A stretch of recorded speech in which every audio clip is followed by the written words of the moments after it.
But joining us to discuss more is Ariel Cohen, Senior Fellow at the Atlantic Council, joining us from Tel Aviv. Thank you so much for being with us. We just heard these latest reports about what could be in the Iranian response to the U.S. What is this something that could change and actually give some sort of a breakthrough in the negotiations? It clearly looks like Iran, if not blinking, it toned down its rhetoric. I watched the tone of the foreign ministry spokesman, and it's different. And also, you see that the Iranian regime is understandably incoherent because the top layer of leadership was taken out, not just the supreme leader, Ali Khamenei, but Ali Larijani, the supremo in the security area. Larijani was running the Iranian foreign and defense policy one way or another for decades, and so does his brother.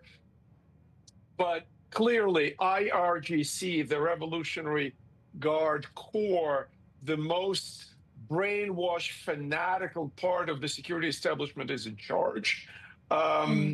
Mujtaba Khamenei, the son, is declared the supreme leader, but it's not clear at all how much decision-making physical capacity he has. And of course, we didn't see him. And the Iranian extremists think that they can outlast Donald Trump, who is facing a critical midterm election in November.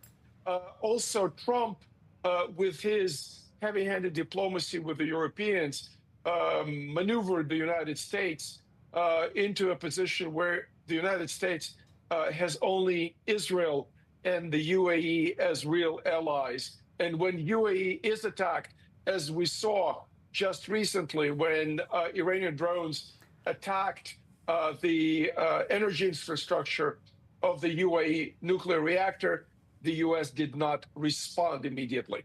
So we are in a very precarious point where it's basically to one person, Trump, to decide whether he gives the Iranians one more chance with diplomacy, or Israel, UAE, and the United States are going to hit Iran very, very seriously.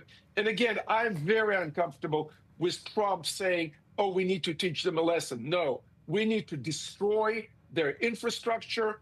We need to deny their ability to rebuild their nuclear program. All right, well, you're saying we need these even harsher words from Trump, essentially. But these threats that we've heard from him recently that we just saw in this report, are they landing as intended, though? The more he threatens and nothing really happens or no escalation is happening, the less effective is the threat, no?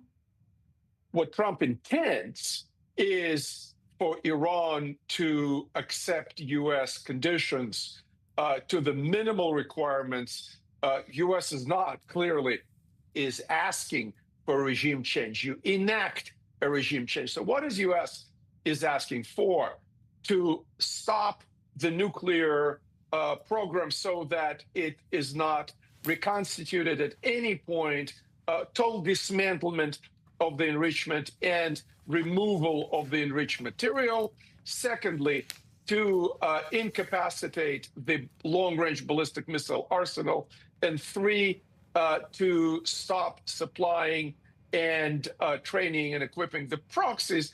And we see, for example, by pushing Israel into a ceasefire in Lebanon, Iran is still in the position to save Hezbollah and, of course, under the rug, to finance Hezbollah and to keep it as this massive lever against Israel and against the United States.